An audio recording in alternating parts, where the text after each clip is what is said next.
আজকে আমার recipe chilli chicken. খুব সাধারণভাবে খুব কম সময়ে যখন তখন কিন্তু এই চিলি চিকেন বাড়িতে বানিয়ে নিতে পারবেন। তাহলে চলুন শুরু করা যাক। তার আগে আপনাদের সকলের কাছে অনুরোধ, আমার ভিডিওগুলো যদি আপনাদের ভালো লাগে তাহলে লাইক কমেন্ট করবেন এবং সাবস্ক্রাইব করে পাশে থাকবেন। আমার ভিডিও নোটিফিকেশন পেতে বেল আইকন কিন্তু অবশ্যই প্রেস করবেন। চিলি চিকেন করার জন্য আমি নিয়েছি ক্যাপসিকাম, পেঁয়াজ, রসুন কুচি, আদা কুচি এবং লঙ্কাটাকেও কিন্তু আমি আটভাবে কেটে নিয়েছি। পেঁয়াজ এবং ক্যাপসিকামগুলোকে একটু বড় বড় করেই কেটে নিতে হবে। চিকেনগুলো ভালো করে ধুয়ে নেব। আমি কিন্তু বনলেস চিকেন নেওয়ার চেষ্টা করেছি। এবার চিকেনটা ম্যারিনেট করে নেব। এর জন্য এর মধ্যে দিয়ে দেব গোলমরিচ গুঁড়ো, হলুদ, লঙ্কা গুঁড়ো, আর দেব 2 চামচের মতো ময়দা এবং 1 চামচ কর্নফ্লোর। এছাড়াও এর মধ্যে দিয়ে দেব 1 চামচের মতো ভিনিগার, আর দেব 1 চামচ সয়া সস। সব উপকরণ ভালো করে মেখে নেব। আপনারা এখানে ডিমও যোগ করতে পারেন, আমি ডিম দেব না, ডিম ছাড়াই আমি ভালো করে মেখে 10 থেকে 15 মিনিটের মতো রেখে দেব।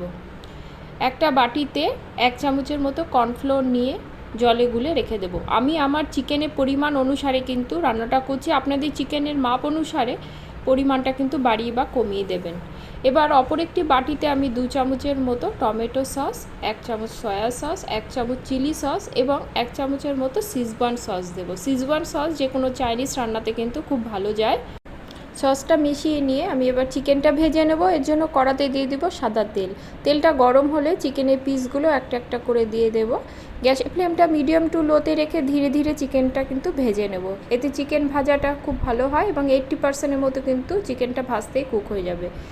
চিকেনটা বেশ লালচে রং হয়ে গেছে এবং বেশ বাইরেটা মুচমুচে হয়ে গেছে। এবার আমি তেল থেকে তুলে নেব। অপর একটি কড়া বসিয়ে দেব, তাতে 2 থেকে 3 চামচের মতো সাদা তেল দেব। আমি চিকেনের ভাজার তেলটাই ব্যবহার করেছি। এর মধ্যে দিয়ে দেব রসুন কুচি এবং আদা কুচি, একটু সটে করে নেব। এবার আমি এর মধ্যে দিয়ে দেব পেঁয়াজগুলো দিয়ে খুব একটা ভাজবো না, মিনিট খানেকের মধ্যে আমি একটু নেড়ে নেব। এবার আমি এর মধ্যে যোগ করব ক্যাপসিকাম এবং কাঁচা লঙ্কা কুচি। আরও মিনিট 2-এর মতো সব উপকরণ ভেজে নেব। সবজিটা একটু মজে এলে অর্থাৎ একটু নরম হয়ে গেলে আমি এর মধ্যে দিয়ে দিব অল্প পরিমাণে নুন, আর দেব হলুদ এবং কাশ্মীরি লঙ্কা গুঁড়ো। নুনটা দেবার সময় কিন্তু একটু সাবধানে দেবেন, সসে কিন্তু অনেক নুন থাকে, সেজন্য দেখে আমি পরে দেব। আমি এখানে কাশ্মীরি লঙ্কা গুঁড়ো ব্যবহার করেছি। ঝালের জন্য যেহেতু আমি কাঁচা লঙ্কা দিয়েছি, তাই আমি কাশ্মীরি লঙ্কা গুঁড়ো ব্যবহার করেছি। আপনারা ঝাল বেশি খেতে চাইলে ঝাল লঙ্কার গুঁড়ো ব্যবহার করতে পারেন। এবার আমি এর মধ্যে জল দেব। জল দিয়ে গুলিয়ে রাখা কর্নফ্লোরটাও দিয়ে দেব। ভালো করে নেড়ে নেব। নেড়ে নিয়ে ঢাকা দিয়ে মিনিট 3-এর মতো রান্না করে নেব। গ্যাসের ফ্লেমটা মিডিয়াম টু লোতেই রাখবো। মিনিট 3 পরে ঢাকা খুলে দেখে নেব। দেখুন গ্রেভিটা কিন্তু বেশ ঘন হয়ে এসেছে এবং পেঁয়াজ এবং ক্যাপসিকামটা বেশ মজে এসেছে। এবার আমি এর মধ্যে ভেজে রাখা চিকেনটা দিয়ে ভালো করে গ্রেভির সঙ্গে মিশিয়ে নেব। চিকেনটা আমার মেশানো হয়ে গেছে। এবার আমি এর মধ্যে সসের মিশ্রণটা দিয়ে দেব। সব উপকরণ এবার মিনিট 2-এর মতো ভালো করে মিশাতে হবে।